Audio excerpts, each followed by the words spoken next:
नमस्ते प्यारे साथियों। देखिए इस वीडियो में मैं आपके लिए लेकर आया हूँ जीके के टॉप 30 क्वेश्चन, जीके के टॉप 30 क्वेश्चन जो पीटीटी एग्ज़ाम जो अपने राजस्थान में बीएड प्रवेश परीक्षा होने वाली है उसके लिए काफ़ी महत्वपूर्ण होने वाला है। और देखिए ये प्रश्न विभिन्न एग्जाम्स में पूछे गए प्रश्न है। जैसे देखिए राजस्थान पुलिस एग्ज़ाम हो गया, प्री बीएड एग्ज़ाम हो गया, रीट, और जो भी अपने राजस्थान में विभिन्न एग्जाम हैं उनमें पूछे गए सेलेक्टेड क्वेश्चन ये हैं। तो ये बार बार रिपीट होते रहते हैं, तो आपको ये अंत तक देखना है। और देखिए अंत में आपको कमेंट करके बताना है कि 30 में से आपको कितने क्वेश्चन एकदम करेक्ट रूप से आ रहे थे। हम अच्छे से इनको विस्तार पूर्वक देखेंगे। तो देखिए अगर शुरुआत करें पहले प्रश्न से, क्या कह रहा है पहला प्रश्न अपने, राजस्थान के किस जिले में तांबा प्रगालक स्मेल्टर स्थित है। तो देखिए तांबा प्रगालक या फिर तांबा स्मेल्टर ये कहाँ स्थित है अपने, क्या हो जाएगा इसका आंसर। तो देखिए तांबा स्मेल्टर अपने ये हैं किस जिले में, झुंझुनू जिले में। झुंझुनू में भी अपने कहा खेतड़ी में तांबा प्रगालक स्मेल्टर स्थित हैं, खेतड़ी में। तो अपने ऑप्शन सी हो जाएगा एकदम करेक्ट आंसर। खेतड़ी में स्थित है अपने तांबा प्रगालक स्मेल्टर, ऑप्शन सी है इसका सही आंसर। और देखिए तांबा स्मेल्टर तो अपने खेतड़ी झुंझुनू में स्थित हैं, लेकिन अगर पूछा जाए कि राजस्थान में किस जिले में देबारी जस्ता स्मेल्टर यानी कि जिंक स्मेल्टर अगर पूछा जाए, जस्ता या जिंक एक ही बात है। तो देखिए जस्ता प्रगालक या फिर जिंक स्मेल्टर या फिर जस्ता स्मेल्टर पूछ ले तो तीनों एक ही बात है। तो देखिए ये कहाँ स्थित है अपने, उदयपुर में स्थित है, उदयपुर में। और उदयपुर में भी कहाँ, ये नाम इसमें दे दिया है सीधा, देबारी उदयपुर में ये स्थित हैं जिंक स्मेल्टर, ऑप्शन डी हो जाएगा इसका एकदम सही आंसर। अगला प्रश्न है आभानेरी मंदिर कहाँ स्थित है। तो देखिए आभानेरी मंदिर कहाँ स्थित है, क्या हो जाएगा इसका आंसर, सिरोही, बरण, सीकर या दौसा। तो आभानेरी मंदिर अपने दौसा में स्थित हैं। और देखिए विश्व प्रसिद्ध चांद बावड़ी की अगर बात करें तो वो भी अपने आभानेरी दौसा में स्थित हैं। तो ऑप्शन सी हो जाएगा इसका सही आंसर। अगला प्रश्न है निम्नलिखित में से कौन सा किला पहले बोरासवाड़ा के नाम से जाना जाता था। तो देखिए अपने राजस्थान पुलिस एग्जाम में पूछा गया प्रश्न है। तो कौन सा किला पहले बोरासवाड़ा के नाम से जाना जाता था, टोटगढ़, अंबर, तारागढ़ या सोनागढ़। तो देखिए टोटगढ़ हो जाएगा इसका करेक्ट आंसर, ऑप्शन ए हो जाएगा इसका सही आंसर, ऑप्शन ए इसका सही आंसर है। अगला प्रश्न है मेले और जिले के निम्नलिखित जोड़ों में से कौन सा जोड़ा सही ढंग से मेल नहीं खाता है। तो ये 4 जिले दे रखे हैं और इन जिलों में भरने वाले मेले दे रखे हैं, तो कौन सा जगह अपने सुमेलित नहीं है इसमें ये बताना है। तो देखिए करणी माता का मेला अगर देखा जाए तो आप सभी को पता है बीकानेर जिले में, बीकानेर के देशनोक में करणी माता का मेला भरता है, देशनोक बीकानेर में। तो एक दो एकदम सही है। रामदेवरा का मेला अपने रामदेवरा मंदिर पोखरण जैसलमेर में, बिल्कुल सही बात है। केला देवी का मेला अपने करौली में भरता है, ये भी एकदम सही बात है। लेकिन देखिए बेणेश्वर का मेला अपने बांसवाड़ा जिले में नहीं भरता है, ये अपने कहाँ डूंगरपुर जिले में भरता है। डूंगरपुर, नवा टापरा साबला, डूंगरपुर में अपने बेणेश्वर मेला भरता है। माघ पूर्णिमा के दिन कब भरता है, ये भी काफ़ी बार एग्जाम में पूछा गया प्रश्न है। तो माघ पूर्णिमा के दिन यह मेला भरता है। और बेणेश्वर मेले को आदिवासियों का महाकुंभ के नाम से जाना जाता है। आदिवासियों का महाकुंभ अगर आ जाए तो ये किसे कहते हैं, अपने बेणेश्वर मेले को कहते हैं। और देखिए बांसवाड़ा में कौन सा आदिवासियों का मेला भरता है, घोटिया अम्बा मेला अगर पूछा जाए तो बांसवाड़ा में भरता है। बाकी बेणेश्वर मेला अपने डूंगरपुर में है। और यहाँ पर 3 नदियों का संगम है, कौन कौन सी, सोम, माही और जाखम, ये 3 नदियों के संगम पर यह मेला भरता है। बेणेश्वर धाम, नवा टापरा, साबला, डूंगरपुर, ऑप्शन सी इसका ये सुमेलित नहीं है।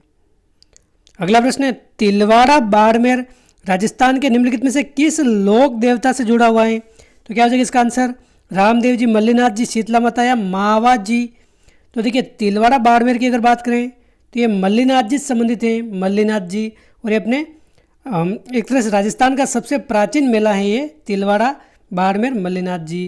तो आप ध्यान रखें ऑप्शन बी हो जाएगा इसका करेक्ट आंसर। यहाँ पर ये मल्लीनाथ जी को समर्पित है, मल्लीनाथ जी, तिलवाड़ा बाड़मेर। अगला प्रश्न है सूची 1 को सेकंड से सुमेलित करना है। एक तरह से ये महल दे रखे हैं और दूसरी तरफ ये क्या इनके स्थान दे रखे हैं। तो देखिए सीधा आप आंसर देख लीजिए। गजनेर महल की अगर बात करें, गजनेर महल तो अपने बीकानेर में है, कहाँ है अपने बीकानेर में। किराड़ू मंदिर अगर बात करें, किराड़ू मंदिर की, तो ये अपने कहाँ है, बाड़मेर में है किराड़ू मंदिर। और अपने जग मंदिर की अगर बात करें तो उदयपुर में है, जगदीश निवास जग मंदिर आ जाए तो अपने कहाँ है, उदयपुर में है। तो ये इसका सही सम्मेलन हो जाएगा। ए से क्या हो जाएगा, ए से 3 गजनेर महल अपने बीकानेर। किराड़ू मंदिर अगर बात करें तो ये किससे क्या हो जाएगा, बाड़मेर। और जग मंदिर अपने उदयपुर हो जाएगा, ये आप ध्यान रखें। अगला प्रश्न है, प्राचीन राजस्थान में जांगल प्रदेश का भाग कौन सा था। तो देखिए जांगल प्रदेश की अगर बात करें तो क्या हो जाएगा इसका आंसर, आप साथ साथ कमेंट करते हुए चलिए और बता दीजिए इसका आंसर फटाफट से कमेंट करके।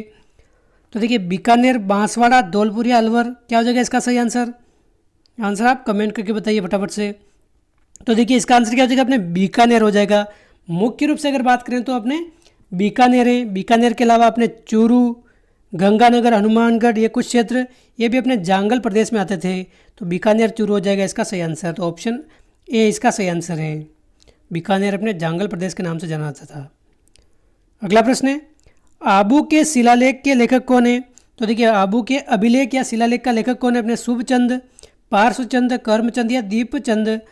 तो देखिए इसका आंसर क्या हो जाएगा, अपने आबू के अभिलेख का लेखक अपने शुभचंद हैं। ऑप्शन ए हो जाएगा इसका सही आंसर, ऑप्शन ए। क्वेश्चन 10 है, अरावली पर्वत की सबसे अधिक ऊंचाई किस जिले में स्थित है। तो देखिए अरावली पर्वतमाला की 3 बातें आप ध्यान रखें ऊंचाई के संबंध में। अरावली पर्वतमाला की अगर देखा जाए तो सबसे अधिक ऊंचाई तो अपने कहाँ है, सिरोही जिले में। आपने पढ़ा होगा सबसे ऊंची चोटी कौन सी, अपने गुरु शिखर चोटी। गुरु शिखर अपने सबसे ऊंची चोटी राजस्थान की, 1722 मीटर इसकी ऊंचाई है, जो सबसे ऊंची चोटी है। तो सबसे अधिक ऊंचाई अगर पूछा जाए तो अपने ये सिरोही में, इसका आंसर ऑप्शन ए हो जाएगा। लेकिन अगर पूछा जाए सबसे कम ऊंचाई किसमें है, अपने अजमेर जिले में सबसे कम विस्तार और कम ऊंचाई है। और अगर पूछा जाए सबसे अधिक विस्तार के दृष्टिकोण से अगर देखें तो सबसे अधिक विस्तार अरावली पर्वतमाला का अपने कहाँ है, उदयपुर में। सबसे अधिक अपने अरावली पर्वतमाला ये अपने सबसे ज़्यादा पर्वत अपने कहाँ है, उदयपुर में है। लेकिन ऊंचाई के संबंध में अगर पूछे तो ये अपने सिरोही है। ऑप्शन ए हो जाएगा इसका सही आंसर। क्वेश्चन 11 है, राजस्थान के किस अंचल को बांगर प्रदेश भी कहा जाता है। बांगर प्रदेश, तो देखिए बांगर प्रदेश किसे कहा जाता है अपने, तो आप ये ध्यान रखें बांगर प्रदेश में ये 4 क्षेत्र आते हैं। एक तो आता है अपने लूणी बेसिन, लूणी नदी बेसिन, लूणी बेसिन। दूसरा क्या है अपने नागौर उच्च भूमि, ये भी अपने बांगर प्रदेश में आता है। घग्गर बेसिन भी आता है। और अपने शेखावटी क्षेत्र भी आता है, शेखावटी क्षेत्र। तो ये 4 अपने क्षेत्र क्या है, अपने बांगर प्रदेश कहलाते हैं। लूणी बेसिन वाला क्षेत्र, नागौर उच्च भूमि, घग्गर बेसिन व शेखावटी क्षेत्र। तो देखिए इसमें हाड़ौती अंचल का तो नाम ही नहीं है, तो ये गलत हो जाएगा। शेखावटी अंचल, तो देखिए बिल्कुल शेखावटी अंचल का ये नाम है, तो ऑप्शन बी इसका एकदम सही हो जाएगा। बाकी माही मैदान और बनास बेसिन ये भी नहीं आएंगे, तो ऑप्शन बी हो जाएगा इसका सही आंसर। अगला प्रश्न है, राजस्थान का कौन सा भौगोलिक अंचल प्राचीनतम है। तो देखिए सबसे प्राचीनतम अंचल कौन सा है, अपने घग्गर का मैदानी अंचल, उत्तर पूर्वी मैदानी अंचल, अरावली पर्वतीय अंचल या थार मरुस्थल। तो देखिए अपने अरावली पर्वतीय अंचल हो जाएगा। अरावली पर्वतमाला अपने सबसे प्राचीन है, हिमालय पर्वतमाला से भी प्राचीन है। हिमालय तो अपने नवीनतम पर्वतमाला है, लेकिन अरावली पर्वतमाला काफ़ी प्राचीन है। तो ऑप्शन सी हो जाएगा इसका सही आंसर। अगला प्रश्न है, इमारती लकड़ी के लिए प्रसिद्ध सागवान के वन किस जिले में सर्वाधिक पाए जाते हैं। तो देखिए राजस्थान में अगर देखें तो सागवान के वन अपने दक्षिणवर्ती क्षेत्र में पाए जाते हैं। और मुख्य रूप से बांसवाड़ा जिले में अपने सागवान के वन पाए जाते हैं। तो option B is correct answer, option B सही आंसर है। क्वेश्चन 14 है, सरिस्का वन्य जीव अभ्यारण्य में कौन सी परियोजना क्रियान्वित की जा रही है। हाथी, घड़ियाल, शेर या बाघ। सिंपल सा प्रश्न है, आपके देखते ही आंसर आ जाएगा। तो देखिए सरिस्का वन्य जीव अभ्यारण्य अपने बाघ परियोजना के लिए प्रसिद्ध है, बाघ परियोजना। और देखिए सरिस्का वन्यजीव अभ्यारण्य के अलावा अपने रणथंभौर हो गया, मुकुंदरा हिल्स, यहाँ पर भी बाघ परियोजना क्रियान्वित की जा रही है। लेकिन यहाँ पर सरिस्का का पूछा है तो अपने ऑप्शन डी हो जाएगा इसका सही आंसर। देखिए सरिस्का बाघ परियोजना या वन्यजीव अभ्यारण्य किस जिले में है, ये आप सभी को कमेंट करके बताना है। सरिस्का वन्यजीव अभ्यारण्य अपने किस जिले में स्थित है, आप सभी फटाफट से कमेंट करके इसका आंसर बता दीजिए। अगला प्रश्न, राजस्थान के लोगों का प्रमुख व्यवसाय क्या है। ये तो कोई छोटा बच्चा भी बता देगा, इसमें कृषि होगा इसका करेक्ट आंसर। राजस्थान के लोगों का प्रमुख व्यवसाय अपने खेती है। अगला प्रश्न है, निम्नलिखित विटामिनों में से कौन सा एक रक्त के स्कंदन में महत्वपूर्ण भूमिका निभाता है। तो देखिए प्री बीएड एग्जाम यानी कि पीटीटी एग्जाम में 4 से 5 प्रश्न आपके ये पूछे जाएंगे साइंस के, तो साइंस भी आपको मेन टॉपिक पढ़ के जाना है। और 10 से 15 प्रश्न अपने 50 में से आएंगे ये राजस्थान जीके के, और बाकी प्रश्न आएंगे आपके किसके, इंडिया जीके के। तो देखिए अगर साइंस भी देखें तो 5 प्रश्न लगभग आने वाले हैं आपके एग्जाम में। तो देखिए रक्त के स्कंदन यानी कि रक्त का थक्का बनाने में कौन सा विटामिन भूमिका निभाता है, विटामिन ए, बी, डी या के। तो देखिए विटामिन के हो जाएगा इसका एकदम करेक्ट आंसर। विटामिन के अगर पूछा जाए तो रक्त का थक्का बनाने में, रक्त के स्कंदन में भूमिका निभाता है। और इसका वैज्ञानिक नाम भी एक बार पूछा गया था, तो आप ध्यान रखें, फिलोक्विनोन। फिलोक्विनोन, फिलोक्विनोन इसका वैज्ञानिक नाम है। तो ऑप्शन डी हो जाएगा इसका सही आंसर। अगला प्रश्न है, हमारे शरीर में ग्लूकोज ऊर्जा का एक महत्वपूर्ण स्रोत है। ग्लूकोज निम्नलिखित में से किस प्रकार के कार्बनिक अणु का एक प्रकार है, क्या हो जाएगा इसका आंसर। तो देखिए ग्लूकोज एक क्या होता है, सरल कार्बोहाइड्रेट होता है। तो ऑप्शन ए हो जाएगा इसका करेक्ट आंसर। ग्लूकोज क्या है अपने, कार्बोहाइड्रेट है। क्वेश्चन 18 है, महात्मा गांधी समुद्री उद्यान कहाँ अवस्थित है, क्या हो जाएगा इसका आंसर। काफ़ी बार एग्जाम में पूछा गया प्रश्न है। तो देखिए महात्मा गांधी राष्ट्रीय समुद्री उद्यान अगर पूछा जाए तो देखिए ये हो जाएगा अपने अंडमान निकोबार में, अंडमान निकोबार में। लेकिन अंडमान निकोबार तो ऑप्शन में नहीं दे रखा है, तो क्या होगा आंसर, पोर्ट ब्लेयर हो जाएगा अपने, पोर्ट ब्लेयर। ऑप्शन डी इसका करेक्ट आंसर है। यहाँ पर अपने महात्मा गांधी राष्ट्रीय समुद्री उद्यान स्थित है। अगला प्रश्न है, ब्रह्मपुत्र नदी की निम्नलिखित सहायक नदियों पर विचार करना है हमें। ये 4 सहायक नदियाँ अपने लोहित, तीस्ता, सुबनसिरी व संकोश। क्या हो जाएगा इसका आंसर।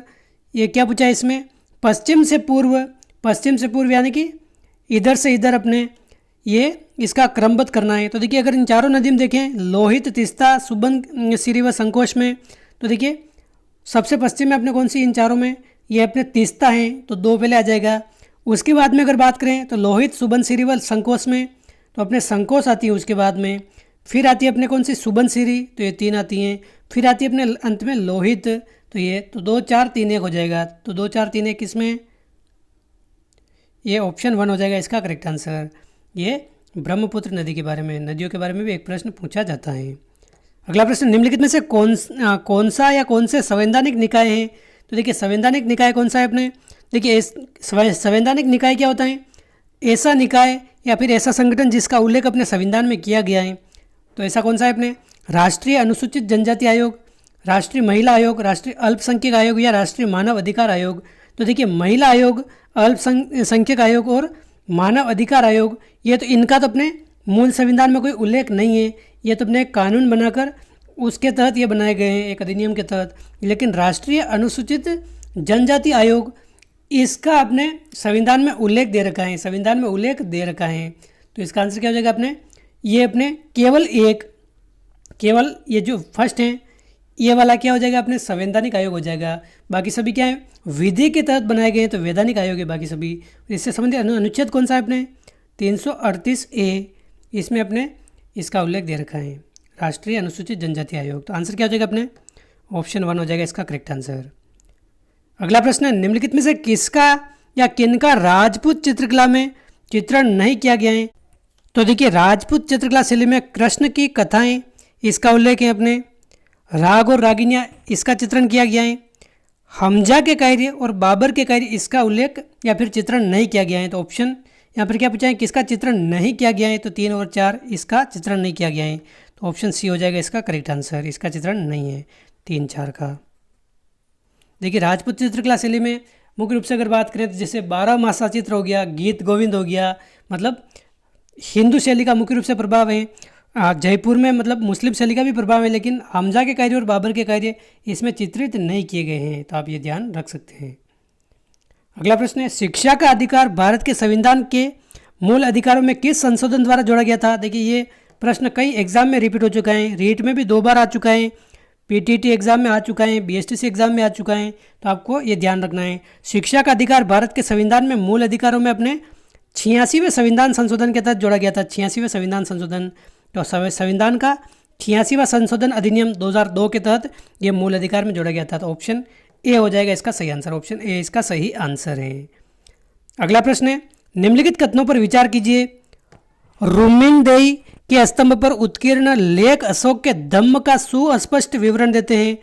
देखिए ये सही है क्या गलत है। देखिए रुमिनदेई के स्तंभ पर जो उत्कीर्ण लेख अशोक के धम्म का सुस्पष्ट विवरण नहीं देते। ये लेख अपने किसका विवरण देते हैं? अशोक की जो माफ़ी है उसका वर्णन करते हैं, अशोक की माफ़ी का वर्णन करते हैं। ये तो पहला तो अपने गलत हो गया। धम्म का सुस्पष्ट विवरण अपने किसमें है? अशोक का दूसरा और 7वां शिलालेख, इसमें वर्णन है, इसमें नहीं है। तो ये पहला तो अपने गलत हो गया। बाकी देखिए, नेगली सागर शिलालेख अशोक द्वारा कोण गमन स्तूप की यात्रा किए जाने के तथ्य का अभिलेख करता है। तो देखिए ये बिल्कुल सही है। नेगली सागर शिलालेख अशोक के कोण गमन स्तूप की व्याख्या करता है, अपने इसकी यात्रा किए जाने के तथ्य का अभिलेख करता है। तो ऑप्शन 2 यानी कि ये जो कथन 2 है ये सही है केवल। तो अपने कौन सा सही है? अपने ऑप्शन बी हो जाएगा इसका करेक्ट आंसर, ये सही है, बाकी फर्स्ट वाला गलत है। क्वेश्चन 24 है, मध्यकालीन भारत में एकता का क्या अर्थ था? तो क्या हो जाएगा इसका आंसर? देखिए, एकता का मतलब क्या था? जो सैन्य अधिकारी थे उनको कुछ भूमि आवंटित करके भू राजस्व उनको दिया जाता था। तो ये हो जाएगा अपने एकता। सैन्य अधिकारियों को समानुदेशित विभिन्न प्रादेशिक इकाइयों से प्राप्त भू राजस्व, इसका मतलब क्या था? अपना एकता था, एकता प्रणाली। तो ऑप्शन बी हो जाएगा इसका सही आंसर। क्वेश्चन 25 है अपने, निम्नलिखित में से कौन सी एक पुस्तक अकबर के दरबार के चित्रों से सज्जित नहीं थी? तो देखिए, अकबर के दरबार में अगर बात करें तो कौन सी एक पुस्तक सज्जित नहीं थी? अपने हमजानामा थी, रमजनामा थी, देखिए बाबरनामा नहीं थी, बाबरनामा, ये अपने तारीख अल्फी थी, ये तीनों थी, लेकिन बाबरनामा नहीं थी। तो ऑप्शन सी हो जाएगा इसका करेक्ट आंसर, ऑप्शन सी इसका सही आंसर है।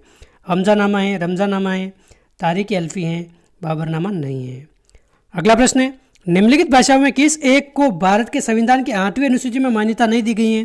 तो देखिए, आप सभी को पता होना चाहिए, भारत के संविधान की 8वीं अनुसूची में अगर बात करें तो भारत की कुल 22 भाषाओं को मान्यता प्रदान की गई है, संवैधानिक मान्यता प्रदान की गई है, जिसमें देखिए राजस्थानी भाषा शामिल नहीं है। राजस्थानी भाषा को भी संविधान की 8वीं अनुसूची में शामिल करने की काफ़ी समय से मांग चल रही है। लेकिन देखिए, 22 भाषा में अगर बात करें तो इन 4 भाषाओं में कौन सी ऐसी भाषा नहीं है जिसका नाम नहीं है? अपने अंग्रेजी, संस्कृत, उर्दू और नेपाली। 100% अगर आपने ये प्रश्न नहीं पढ़ा होगा तो आप इसका आंसर टिक करके आओगे नेपाली। लेकिन देखिए, नेपाली सही नहीं है, इसका आंसर क्या है? अपने अंग्रेजी भाषाओं को अपने इस 22 भाषाओं में शामिल नहीं किया गया है। ऑप्शन ए हो जाएगा इसका करेक्ट आंसर। उर्दू भी शामिल है, संस्कृत शामिल है, नेपाली शामिल है, इसके अलावा काफ़ी सारी जैसे कश्मीरी भाषा हो गया ये शामिल है, लेकिन अंग्रेजी इसमें शामिल नहीं है।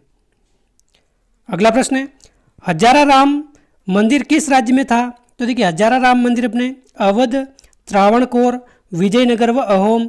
तो कहाँ था? अपने विजयनगर में। ऑप्शन सी हो जाएगा इसका सही आंसर। और देखिए, विजयनगर में भी अगर बात करें कहाँ था अपने ये था अपने कर्नाटक के हम्पी में। कर्नाटक राज्य है अपने कर्नाटक के हम्पी में। ऑप्शन सी हो जाएगा इसका सही आंसर।